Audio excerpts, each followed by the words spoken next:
Lepo pozdravljeni. Danes se z gospodom Marcelom Žmavčičem, avtorjem knjige Skrivnosti in pasti trajnega uspeha, pogovarjava o enem najmočnejših čustev, ki usmerja naše življenje, in to je strah. Strah je pogosto prvi filter, skozi katerega gledamo svet. Vgrajen je v naš DNK in nas je skozi zgodovino človeštva dejansko ščitil, nekoč pred resničnimi plenilci, danes pa pred veliko bolj sofisticiranimi predatorji, ki močno vplivajo na naše odločitve, izbire in miselne vzorce. In prav tu se skriva naš največji izziv. Torej, kako prepoznati razliko med realno previdnostjo in strahom, ki nas krči in drži ujete v območju udobja. Ko smo v strahu, smo še v bistvu toliko bolj občutljivi za zunanje vplive, za manipulacije, za sugestije ljudi okoli nas, za njihova mnenja, komentarje, kritike, pa tudi za lastne notranje zgodbe in interpretacije. To pomeni, da lahko zelo hitro sprejmemo misel ali prepričanje, ki postane naše vodilo, še preden sploh preverimo, ali nam to resnično koristi.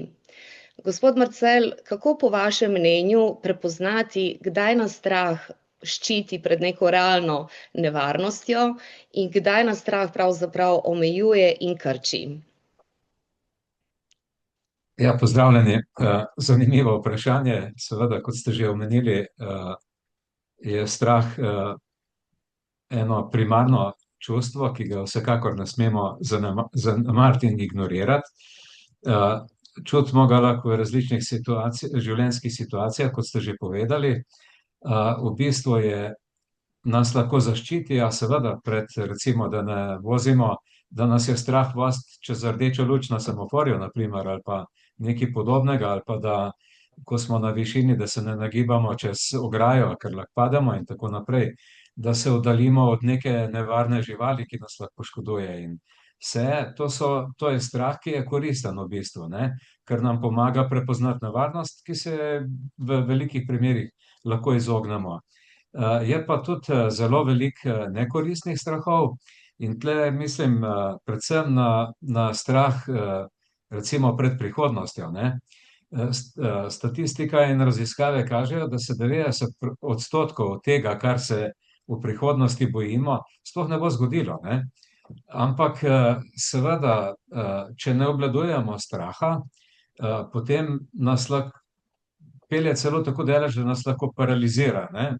Dobesedno ohromi in paralizira. Zato po mojem mnenju ne smemo bežati od strahu, ampak se moramo z njim spopasti, ne? V prvi vrsti ga prepoznati, torej saj to telesno čutimo, da je nekaj narobe, mislim, da se nekaj dogaja in v bistvu pogledamo, kaj to je, in zelo hitro lahko ugotovimo, da nas je nečesa strah. Potem gledamo, kako to na nas vpliva in poskušamo najti tudi, kaj je sprožilo ta strah, ne. Ali je to, kot sem rekel, strah pred negotovost, pred prihodnostjo ali karkoli, in potem skušamo analizirati, priti do vzroka sprožilca tega strahu. Včasih je lahko to beseda ali pa, ne vem, lahko preberemo neki odlomek v knjigi, pa nas postane strah, ali pa ker vemo, da te v bistvu različne sugestije lahko sprožijo tudi strah, ne.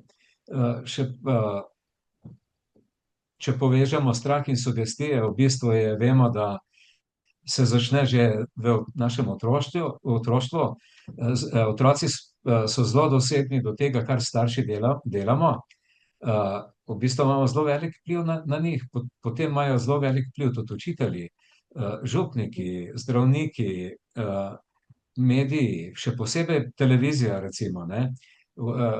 Ker pred temi, kot sem navedel, pred temi, ki nam dajo sugestije, v bistvu umaknemo svoj kritični faktor, ne, v bistvu nadzor, in zato te sugestije njihove s tako lahkoto predrejo v našo zavest, podzavest pravzaprav. No, jasno pa je, verjetno bova malo več rekla mogoče o strahovih, ki se tičejo podjetništva, ne. To pa je tako, da v bistvu podjetniki so verjetno skoraj konstantno, ves čas pod nekim strahom, pod napetostjo. Jaz sem recimo to čutil tako, da ko sem prišel zjutraj v službo, je bilo podobno, kot bi se malo elektriko vtaknilo. Mislim, da so se mi celo lasje malo dvignili in to je trajalo praktično ves dan. Se je dalo zdržati, seveda, drugače ne bi zdržal 27 let, ampak je pa bilo drugače, kot ko si ti sproščen in ko ne pričakuješ. Tle si stalno v nekem pričakovanju, da se lahko nekaj zgodi. Ne? Še posebno mi smo imeli take artikle, recimo ognjevarne materijale na indukcijski peči, ki je potencialna bomba.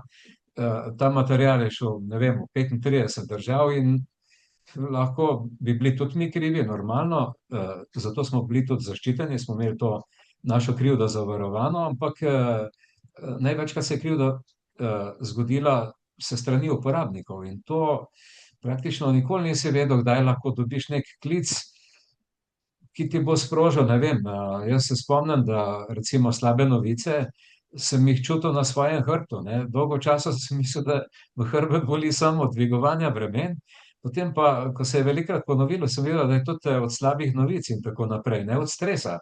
Te enostavno in to zelo boli hrbet. Ne, to je v bistvu sprožilec nekega strahu, ki pač se nekje v telesu odziva na pač tak način. Drugače pa podjetniki recimo se normalno bojijo pred finance so nažalost pač alfa in omega, brez njih se ne da. In te je stalno strah recimo pred bankrotom, da recimo kupci ne bojo plačali, tako da jaz se spomnim, sem se dostikrat bolj bal za naše kupce, kot mogoče oni sami, ker sem vedel, če propadajo, ne bojo plačali, ne, tako da tudi smo imeli kar nekaj odpisov, ker so pač bankrotirali in preden so poravnali naše dolgove, tako da tega nas je bilo vedno strah. Potem pred zadolžitvijo, ali boš ti lahko kredite vrnil ali ne in tako naprej, ne. Vemo, da bankam, če si zamudil 3 obroke, potem so sprožili določene, mi sicer nikoli nismo zamudili nobenega obroka, niti bankam in državi smo vedno vse poplačali, ker drugače bi nas blokirali, normalno. Mi pa smo to premagovali z tem, da smo premikali plače, nismo imeli na isti datum in tako naprej. Smo v bistvu amortizirali sami na sebi, ne na drugih. Potem nas je bilo strah vedno pred recesijo, nestabilnostjo na trgu, ne. Potem tudi mogoče pred pretirano kritiko okolja in ne, tudi to niso najbolj, pa tudi pred samim sabo, ali smo dovolj dobri ali nismo dovolj dobri. Tako da pred sprejemanjem odločitev, ali smo sprejeli pravo odločitev ali ne, kakšne bojo posledice, ne. Potem recimo pomanjkanje nadzora, recimo, mi smo delovali v 4 občinah in 2 krajevnih skupnostih, torej na veliko lokacijah in to je zelo en tak stres za vodjo, nikoli ne veš, nimaš pod nadzorom vsega, ampak kako se temu upreti, recimo jaz sem to imel tako, da sem res delal na tej naši ekipi sodelavcev in na zaupanju, ne, v bistvu. Ker sem sodelavcem zaupal, me potem ni bilo tega toliko strah, ker sem vedel, da bojo pravilno reagirali. Vse na zaupanju pa na učenju, da smo se stalno učili, kako preprečiti, na primer, neke stvari in tako naprej, ne.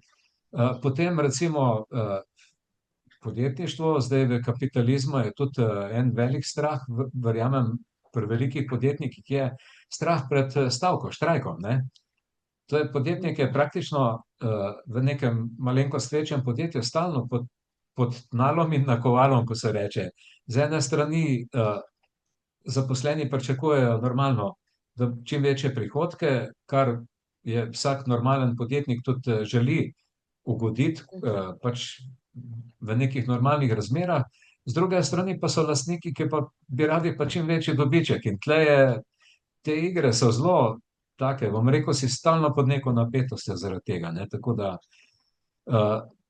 je pa tako, ne, da strah, kot sem že omenil, lahko paralizira, kar ni v redu, in nas tudi odvrne, da določenih stvari potem sploh ne naredimo, ki imajo lahko škodljive posledice za nas. Zanimivo je rekel recimo William Shakespeare glede strahu pred prihodnostjo, Je rekel, dvomi so izdajalci, ker nas je strah poskusiti, izgubimo tisto, kar bi lahko dobili. Ne? Uh, To je recimo, jaz sem si to napisal, ko sem začel leteti z jadralnim padalom, ne, in ko sem videl potem, kakšen je res užitek, ne, ampak če bi me bilo pretirano strah, tega ne bi nikoli doživel. Še zdaj to z veseljem počnem, ker sem pač premagal ta strah. Ne, tako da, mogoče še to, kot sem že omenil, ne, da pred strahom ne bežimo, se moramo z njim soočiti. In tudi nekje zaupati vase, zaupati v okolje, v sodelavce, v družbo in tako naprej, da se bo nekako speljalo tako, kot naj bi se, kot se mora. Ne?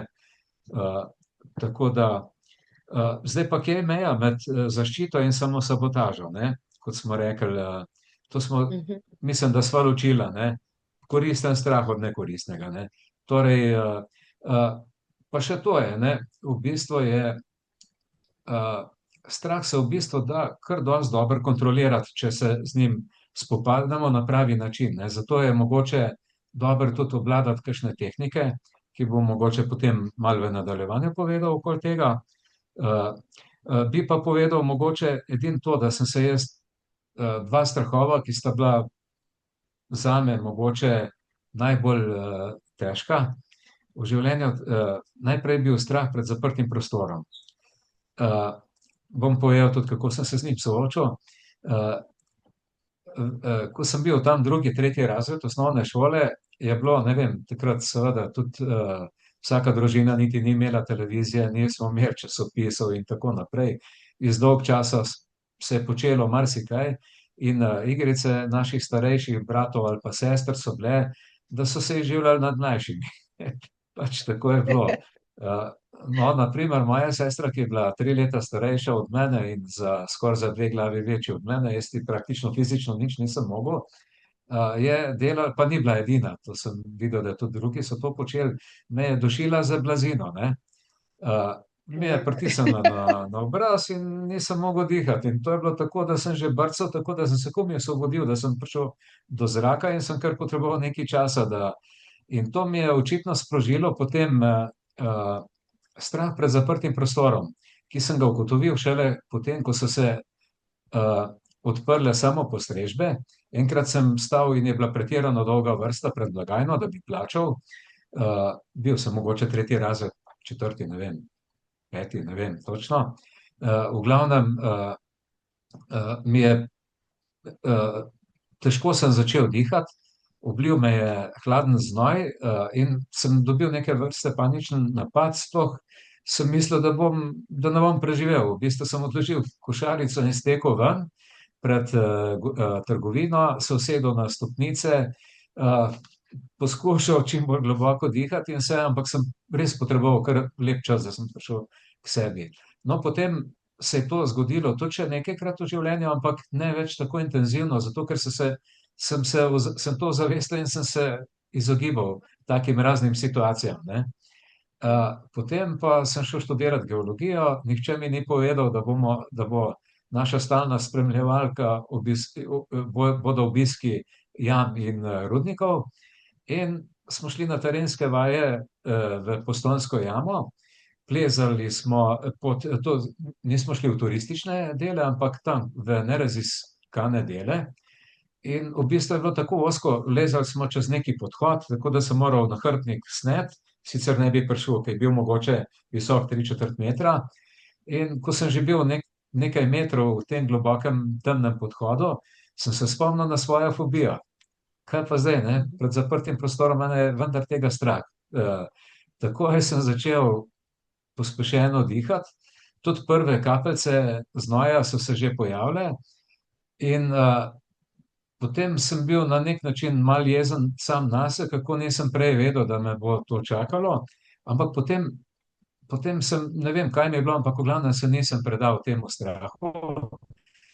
Sem zračunal, ker sem vedel, na kateri poti smo, ker nam je profesor malenkost predtem povedal, kje se nahajamo in koliko metrov je nad nami in tako naprej, sem hitro zračunal, kakšna teža bi name pritisnila, če bi, na primer, se zgodil malo večji potres. In sem preračunal, da bi verjetno bil prej kot v sekundi bi bilo konec. Uh, po drugi strani pa sem zaupal profesor Droveniku, ker nas je imel študente res izjemno rad. Sem vedel, da nas on nikoli ne bi pelal nekam, kjer ne bi bil prepričan, da je 100% varno. In v bistvu zanimivo, strah se je razblinil. Jaz sem bil prav res presenečen. Sam sebi sem obljubil, če me bo strah, če bom doživel paniko, geologijo pustim, niti slučajno ne mislim to ponavljati, ampak enostavno me ni bilo, strah se je razblinil kot milni mehurček v bistvu. To sem bil prav presenečen, hkrati tudi vesel. In ko smo prišli ven po terenskih vajah, praktično od takrat naprej nisem imel nobenega strahu, tako da sem bil celo v globini nekaj več kot kilometer v makedonskem rudniku Dobrevo, to je rudnik svinca in cinka. In nisem občutil nekega, normalno, da si pač pozoren in paziš na vse, ampak da bi pa imel neko paniko, pa nisem imel. In tudi potem sem bil še velikrat v jamah. In to je prvi strah. Drugi strah je pa bil tudi, je sicer čist drugačen, ampak je bil tudi zelo močno prisoten. Je, ne vem, kako je zdaj z zakonodajo, ampak takrat je bilo, moral si delati 10 let, da bi tvoji otroci pridobili možnost, da dobijo del pokojnine, če se ti kaj zgodi. Ne? Torej, dokler nimaš 10 let delovne dobe, pa ni bilo nič. Ne? In tega me je bilo strah, ker sem bil 2 do 3 dni na teden na cesti, povsod okoli smo bili, videl sem, koliko je nesreč in vsega, in sem se bal dejansko, da če se mi kaj zgodi, da ne bosta otroka ostala brez mojega dela družinskih prihodkov, in tega mi je bilo resnično strah. Mislim, je bilo neprijetno zaradi tega, ampak sem težko obvladoval. No, tako da se še danes natančno spomnim dneva, ko sem dočakal 10 let delovne dobe in sem ga res praznoval, in od takrat naprej sem potem postopoma me ta strah minil. Ne. Tako da to je Zanima bilo. me, gospod Marcel, pri tej prvi zgodbi, ki ste jo omenil, ko se je ta vaš strah razblinil in vam tudi ni bilo jasno, zakaj, če ste mogoče kdaj razmišljali, a mislite, da je to povezano s tem, da ste v bistvu ta strah, tako kot ste rekel, ste se soočil z njim in v bistvu ste se spomnil, da profesor, ki vas je pelil tja, vas ne bi izpostavljal neki nevarnosti, in ko ste si ga nekako racionalno obrazložili, da je to bil razlog, da se je razblinil. Mislite, da je to bilo ali kaj drugega? Ja, sigurno je bilo to. Jaz v bistvu je tudi potem, ko sem razne tehnike se naučil, naprimer tehnika NLP, neurolingvističnega programiranja, nas točno to uči, da v bistvu moraš zdaj, en rek pravi, ne, da moraš strah zagrabiti za rogove, ne, čeprav jih nima. Ne. Torej, mora se soočiti z njim in ga na nek način morda zmanjšati. Ti lahko reče strahu strahec in takoj postane manjši in tako naprej. V bistvu je bil Gubi to moč. ja, to je bil čisto en klasičen prijem, sam jaz sem ga takrat brez znanja naredil, ne vem, pač po neki intuiciji ali ne vem kaj. Bil pa sem seveda soočen s tem, da bi tudi študij pustil, ne, ni mi bilo vseeno. Ampak se pa nisem dal, ne. Ne vem, verjetno sem bil borec vedno že od nekdaj. Nekaj sem slišala, da je v bistvu strah druga stran kovanca ljubezni, a ne? Da je to v bistvu ljubezen, ampak na najnižji možni vibraciji, in da v bistvu je tudi to ta potreba, da zaščitimo sebe in vse, kar imamo radi, a ne? Tako da dejansko je nekaj naravnega, ampak tako kot ste rekel, treba se soočati z njim in potem dejansko zmanjšati njegov moč in vpliv na nas, a ne? Ker nismo vedno izpostavljeni takimi nevarnostmi, da bi bilo naše življenje dobesedno ogroženo, ampak na tako drugačen, bolj prefinjen način, recimo v današnji družbi, a ne? Ki se predvsem nanaša na našo rast, a ne? In to pot, ko gremo iz cone udobja. Prej ste omenil tudi povezavo med strahom in sugestijami. Kako prepoznamo torej trenutek, ko neko sugestijo, pa naj bo to zunanja ali notranja, da jo sprejmemo v bistvu kot vodilo za svojo pot in odločitve, ne da bi se tega sploh zavedali. Ker včasih nam to koristi, včasih nam pa ne koristi, a ne? Ja, v bistvu jaz mislim, da je to tisti trenutek, recimo, vse vemo, se soočimo z neko težavo. Mislim, ni nojno, da je to strah ali karkoli, pač normalno, nek plan, ki ga moramo izvršiti, neko nalogo, ki jo moramo upraviti. Razmišljamo, normalno, ob tem se lahko pojavijo tudi določeni dvomi, strah, lahko tudi vrste strahov in tako naprej. In jaz mislim, da je to ta trenutek, ko to zgine. Enostavno, ko mi dobimo neko sugestijo, ki jo sprejmemo, lahko da je to notranja, kar bi bilo bolj pravilno, da gre čez nas ta kritični faktor, lahko je pa tudi zunanja. Ne? In potem čutimo neke vrste olajšanje. Ne? Ni več tiste napetosti, kaj bom, če bo to, kaj bom, če bo to, ampak enostavno, ker vemo, aha, če bo to, bom pač šel po tej in tej poti. Tako da mislim, da je to ta trenutek, ko smo sprejeli sugestijo. Zdaj, če je pa prava ali pa ni, je pa tako, ne, če se ta sugestija poudarja z našo identiteto in avtentičnostjo, ne, torej, če nas ne vodi stran od tega, če je to nekaj, kar mi sprejemamo kot za svojimi vrednotami in tako naprej, potem je v redu, zakaj ne? Če nas pa pelje stran od tega, torej bomo morali narediti nekaj, kar pa mi ne bi, moraš nekaj zlomiti v sebi in to pa ni ta prava. Ne? In je pa zanimivo, ne, da nam to lahko že tudi telo nas doskrat vodi, recimo, ne? Ker možgani odpovejo, nam telo samo pove. Torej, če se počutim tako, da ni nekako tesnobno, čutim, da to ni tisto ta pravo. Ne? Torej, pomeni, da boš, da to sugestijo ne sprejmemo kar tako, ampak jo predelamo in gremo res, če se pazi čez. Če pa se počutimo v redu, aha, in z nekim zaupanjem, aha, vse to verjetno pa je prava pot, ne? To potem moramo še biti zelo pazljivi, da nas ne odpelje od nekega cilja, ne? Lahko nas oddalji, ne? Torej ni prava, ne?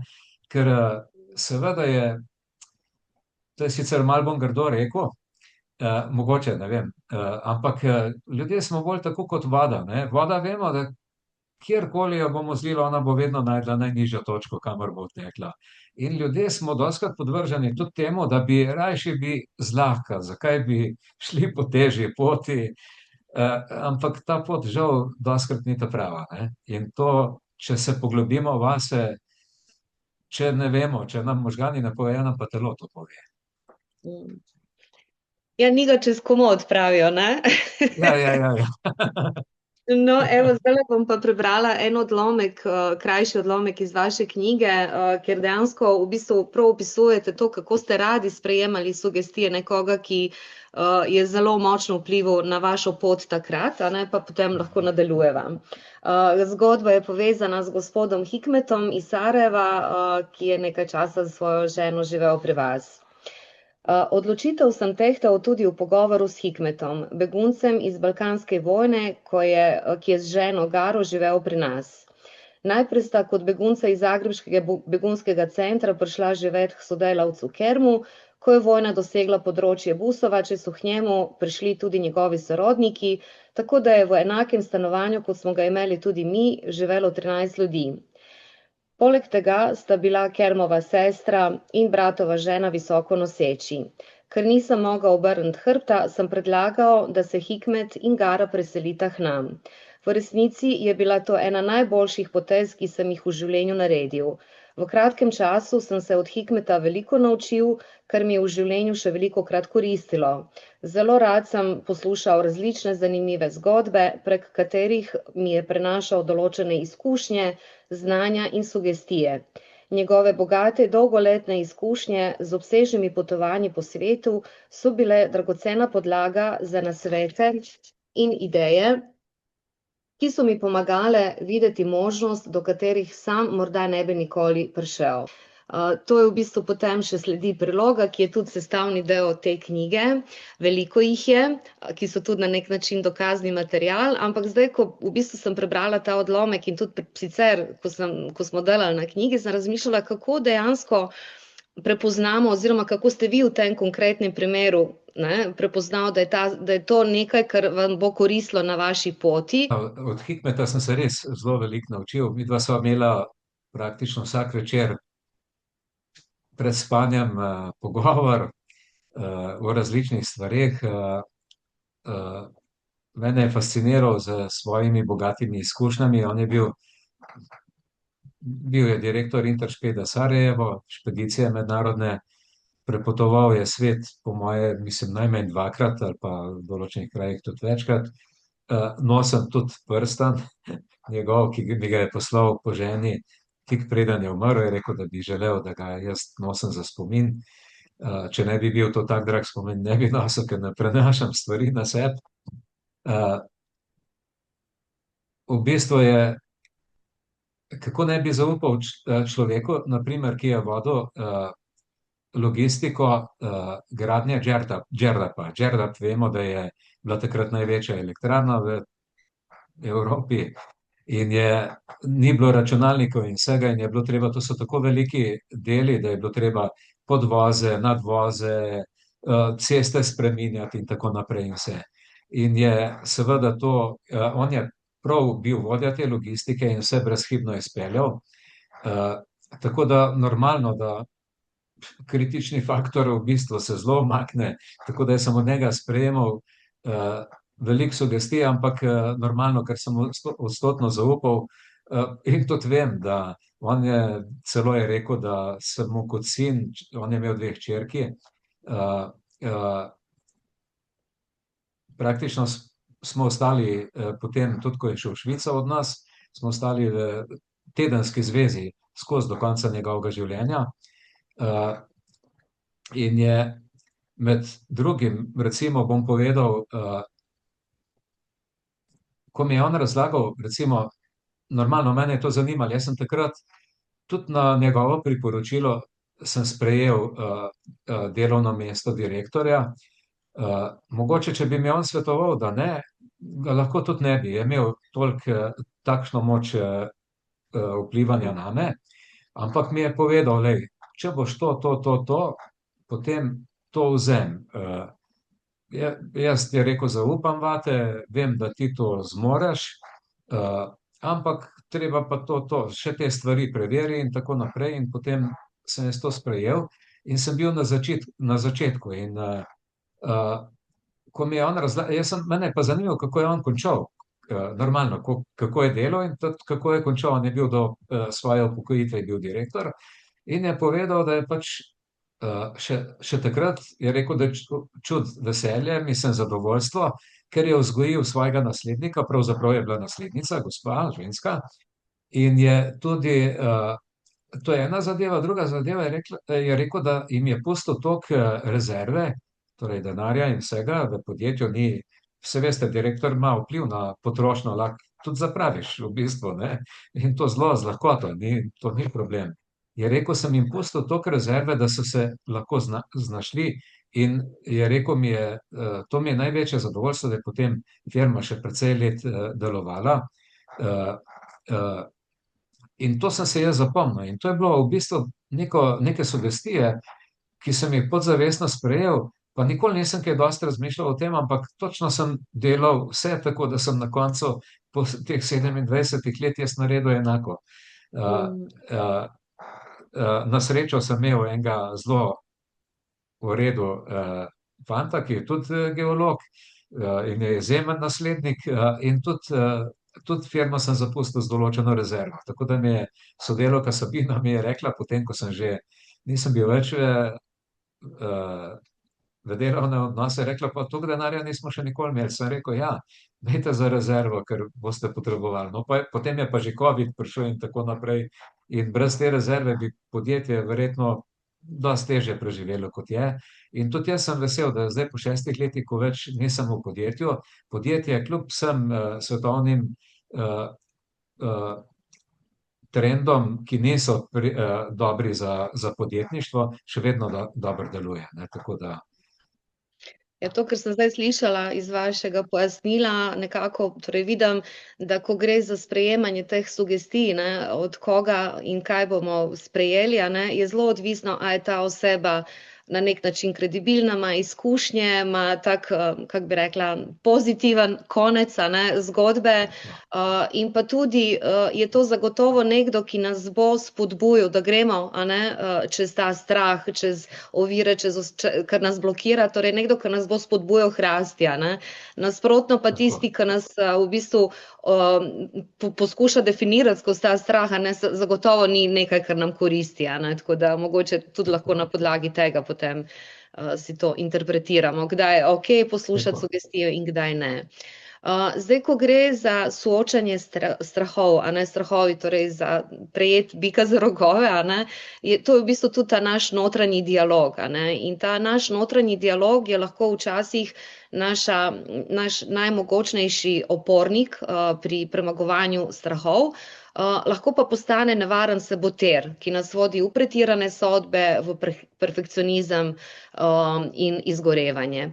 Kdaj torej se zgodi ta sprememba notranjega dialoga? V bistvu, jaz mislim, da ta naš notranji, kadar je opornik, kot temu rečemo, ne, notranji, torej, nas vedno vodi na neka, je osredotočen na dejstva, na proces in na rešitve. V bistvu nas vodi v akcijo, ki nas bo pripeljala do neke rešitve, ne. In nam tudi na ta način nam tudi dovaja neke vrste energijo. Medtem ko je notranji dialog, ki pa uničuje, je pa praktično neke vrste saboter. In on sodi, da mogoče ne bo, je kritičen, pretirano je osredotočen celo na kritiko naše identitete, da itak nam ne bo uspelo, da to nam že velikokrat ni, da nismo in tako naprej. In nas potem iz strahu nas vodi v neke vrste perfekcionizem, začnemo pretirano delati, ne pazimo na svoj počitek in tako naprej. In hočemo biti 100-odstotni, preden gremo v akcijo, in v bistvu to nas potem vodi v izgorelost, ne. Če je ta pravi notranji dialog, ki gradi, ne bo nikoli čakal, da bom mi 100-odstotno.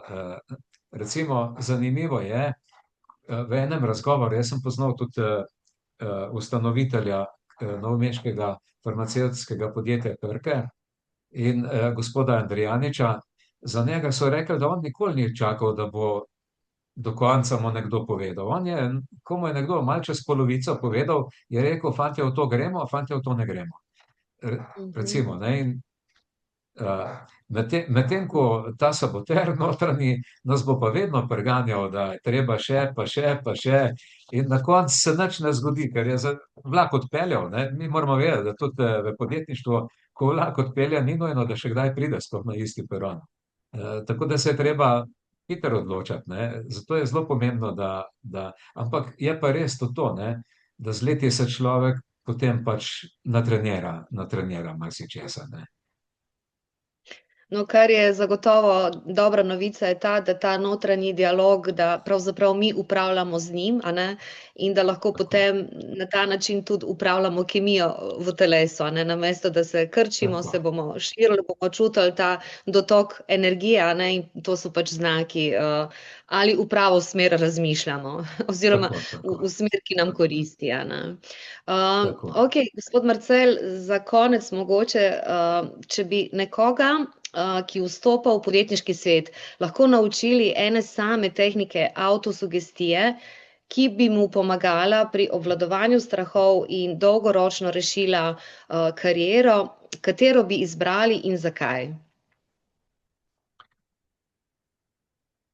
Ja, jaz sem v bistvu uporabljal več tehnik, ampak mislim, da če je podjetnik na bolj začetni svoji poti, sigurno tudi ne bo imel veliko časa se s tem ukvarjati, ker bo imel preveč opravil in vsega. Jaz bi mu predlagal nevrolingvistično programiranje, ker je zelo enostavna tehnika, da se je zelo hitro naučiti, in sicer bi mu predlagal tehniko sidranja. To je zelo enostavna tehnika. Naprimer, predstavljamo si neko obdobje, kjer smo bili zelo močni, pozitivni in tako naprej. In to kar zasidramo, lahko v pest in tako naprej. Skušamo še več takih, se spomniti, takih dogodkov, ki so nas pripeljali v dobro čustveno stanje in to zasidramo. In potem, ko se pojavi nek strah in tako naprej, prikličemo to spet. Torej, naredimo si neke vrste, hipnotizerji pravijo to trigger, torej stikalo neke vrste, lahko je to pest. Tudi če boste vi pogledali, recimo te mednarodne razne govorce, ki govorijo pred publiko, nekaj tisoč ljudi in vse, boste videli, da vedno uporabljajo to tehniko. Eni uporabljajo celo glasbo. Naprimer, preden pride na oder, se pojavi glasba, ki je normalno on izbral in ta glasba mu vse te občutke pripelje. In ko pride na oder, on je že poln, mogoče tudi adrenalina, ne vem, odvisno kaj je sidral in vse. In to bi bila ena zelo taka enostavna tehnika za premagovanje strahov in normalno tudi, da delaš lahko na dolgi rok in sistem tudi kariero rešiš in tudi narediš. Medtem ko jaz sem recimo, kot sem že rekel, ker je to sprožilec, ki ga fizično sprožimo, takoj spremeni čustveno stanje. Izjemno zanimiva kombinacija, ki se jo dejansko, to se vsakmu človeku splača, pa tudi izjemno enostavno za naučiti, ne. Medtem ko Torej, če sem prav razumela, ustvarimo spomin, kjer smo bili močni oziroma opolnomočeni za nekaj, a ne, in potem vsakič, ko nas strah preplavi, na nek način prikličemo ta spomin, a ne, ki ga lahko zavestno ustvarjamo, v bistvu tudi vsak dan, a ne, vedno neke nove spomine o naši moči, lahko pa tudi prikličemo iz preteklosti spomin, kjer smo že doživeli to, a ne.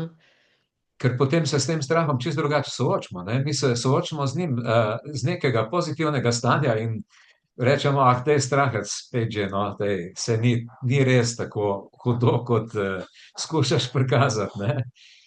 Pa tudi, če vzamemo, ne, sej, ko smo rekli, strahovi za prihodnost.